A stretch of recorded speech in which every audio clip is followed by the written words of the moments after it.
So, ito na nga mga ka-workshop. Installan natin siya ng two-way alarm itong TMX125 Alpha ni Sir. So, ang gusto niya kasi magkaroon ng safety features yung kanyang motor. So, syempre, gagawin natin yan dahil yun ang gusto ng nagpapagawa or ng mayari. So, tuturo natin sa inyo yung step by step o yung wiring connection ng paglalagyan ng ating two-way alarm sa TMX125 Alpha. So, ayan. Tinanggal na natin yung kanyang gas tank tsaka yung kanyang upuan. So, ayan.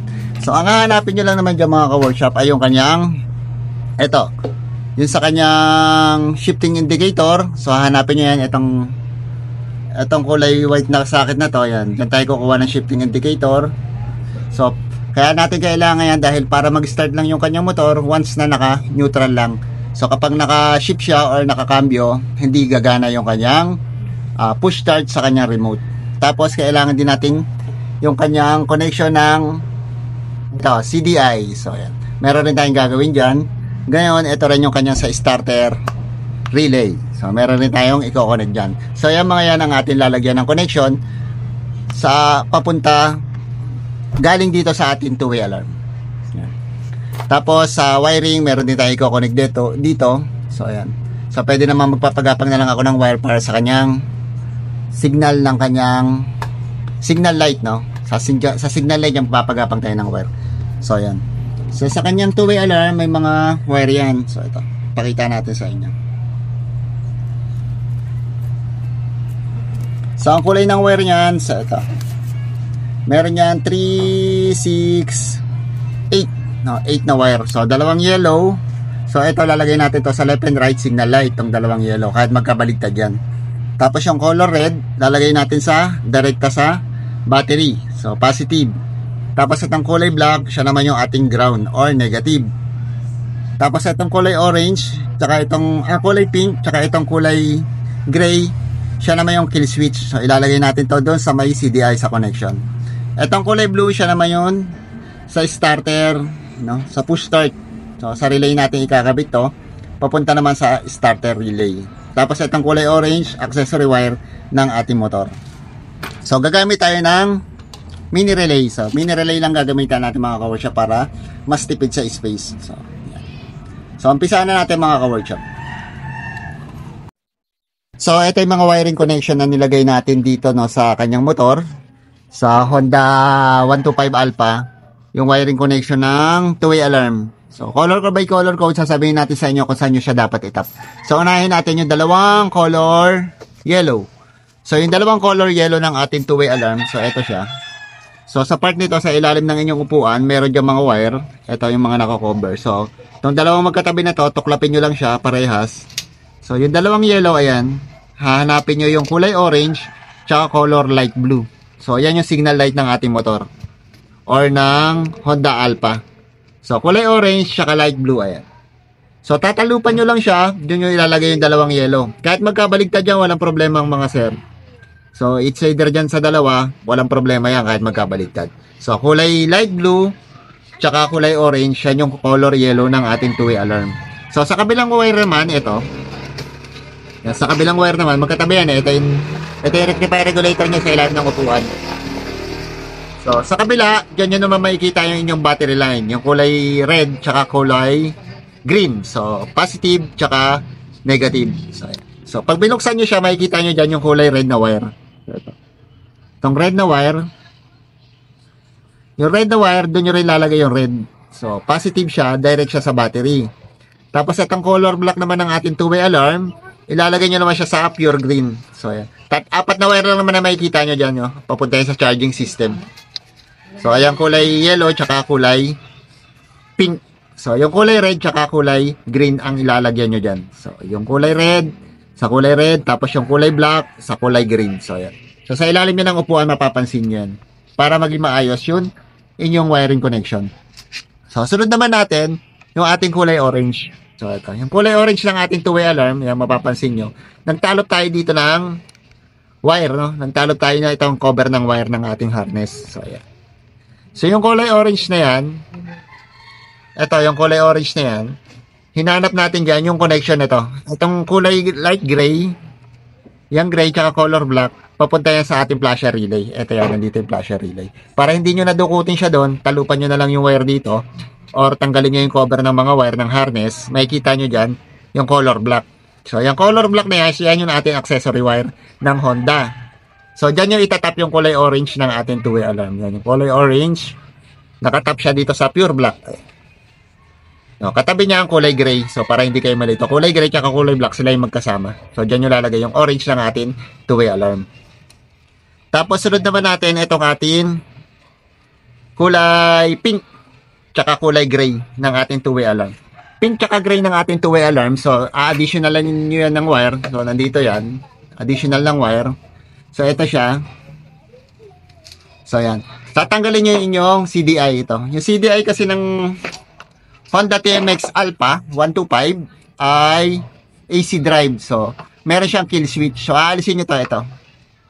Itong dalawang wire na to. Itong kulay black na may red. Tsaka itong kulay black na may white. So, yan. Dito yan. Ito. Itong socket na to. So, tatanggalin nyo dyan yung black na may white. So, di-disable nyo siya. Bubunutin nyo rito or puputulin nyo siya. Kung halimbawa wala naman kayong mga terminal, no? Sa akin kasi may terminal ako, kaya tinanggal ko lang siya tapos pinalitan ko ng iba na may terminal. So, kung wala naman, puputulin nyo yung kulay black na may white. So, dyan yung itatap. Halimbawa, yung papunta dito sa CDI, doon nyo ilalagay yun isang wire ng kulay pink or kulay gray. So, kahit magkabaliktad yung pink or gray, doon sa pinutol nyo yung kulay black na may white, no, kahit sila magkabaliktad sila ng pagkalagay, walang problema doon mga sir. So, para yan sa kill switch. So, kapag halimbawa naka-on yung motor mo, pwede mo siyang i-off sa remote. So, papakita natin sa inyo yan kung paano. Tapos, dito tayo medyo nag-upgrade or naglagay ng relay. So, mini relay ang nilagay natin mga sir kasi napakadali niyang itago or hindi siya balikitignan kapag nakalagay sa motor mo. So, madali siyang hanapan ng location. So, sa number 85, sa number 86, tsaka number 30, pag sasamahin nyo siya, so, ito siya, yung color red, tsaka itong color brown. So, yan. Number 30 dyan, yung kulay red. Tapos, number 86 naman, yung color brown. So, pag sasamahin nyo silang connection ng terminal na yan, or ng pin na yan, ilalagay nyo siya sa color blue ng ating two-way alarm. Itong color blue. Dito siya nakakabit sa number 30 at number 86 ng ating relay. So, yan. Tapos, yung ating color green, itong color green, so, nakakabit yan dito sa ating shifting indicator or sa shifting natin ng ating motor na sa cambio. So, dito sa neutral. So, hanapin nyo yung socket na to. So, banda ba, ito yung battery. Bandang baba, makikita nyo tong itim na to. Nandito yan ito. Itong maraming wire na to na nasa socket. Hanapin nyo dyan yung color green na may brown. So, ito, green na may brown. Ito mga sir. So, pangatlo yan. So, bilangin nyo, 1, 2, 3. Yan. Green na may color brown. Puro green kasi yan, kaya lang may stripe siya na ibang kulay. So, green na may brown. Add kayo dyan ng wire, no? Talupan nyo yan, tapos additional kayo ng wire. Ilalagay nyo siya dito sa atin number 85 ng ating relay. So, negative siya, mga sir. So, ang purpose niyan, kapag naka-neutral lang yung ating motor, o yung Honda Wave Alpha 125, kapag naka-neutral, sa kanya lang siya magagamit. Push start sa ating remote. Sa kanya lang ito magagamit. Itong push start sa ating remote, saka lang siya gagana. Ngayon, kung naka-cambio siya, naka-primera, or segunda, hindi magi-start yung motor. Magre-redondo lang siya, pero hindi siya i-start. So, yun. Tapos yung color, number 87A, 87, sorry. Number 87 ng ating relay. So, ito yan, color orange naman. Nakakabit naman siya dito sa ating starter relay. So, ang kulay ng wire niyan, na pagkakabitan nyo ng number 87 na pin ng ating relay, ito, dito siya sa, ito, yung socket na to, makikita nyo to. So, ito yung tangke, kita nyo tong L filter na to, ito. Tong socket na to, may dalawang wire yan, color green na may red, or green na may brown, tsaka color yellow na may stripe na red. So, dito nyo siya lalagay sa color yellow na may stripe na red, yung ating 87 ng ating relay. So, output siya ng ating relay. Ito naman papunta to sa ating starter relay. So, ayan. Kulay yellow na may red, dyan yung ilalagay yung number 87 pin ng ating relay. So, para mag-trigger siya at mag-start yung ating motor. So, ayan. Tapos pagkatapos niyan, yung ganun na yung mga ka-workshop, i-organize nyo na lang para mas maganda tingnan. So kung makikita nyo, medyo maayos siya. So titipan na lang natin yan, tapos i-organize natin yung wire. Para tapos ibabalik na natin ka, tapos ite-testing na natin sa mga ka-workshop. So yun, ganun lang pag-install ng two-way alarm sa Honda Alpha 125. So test na natin ngayon mga ka-workshop. So ito yung susi, alisin natin yung susi. So ayan. So, walang susi yung motor. Ito yung sinasabi ko sa inyo na halimbawa ilagay natin sa primera. So, ayan. So, kapag naka-primera siya at in-start mo, ginamit mo yung push start ng iyong remote. So, hindi siya aandar. So, ayan. So, wala. Kasi naka-primera ka. Ayan. Mag-on lang yung motor mo pero hindi siya mag-i-start. Yan. Kahit sa push start yan, hindi yan dito i-start kasi naka-primera ka.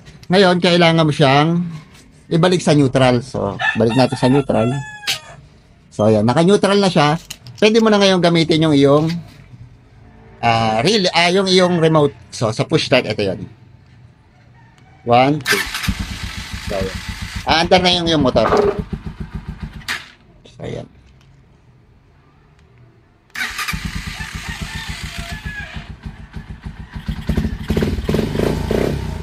Walang gasolina, no? Wala yung tangke. So, yan. Basta napakita natin sa inyo na umandar yung motor. Ngayon, kung off mo naman, pwedeng mamili ka dito sa unlock key, tsaka sa lock na key. So, pag sa lock na key, syempre mag-a-alarm yan dahil nalock mo siya. Pag dito naman sa unlock, okay lang. Yan.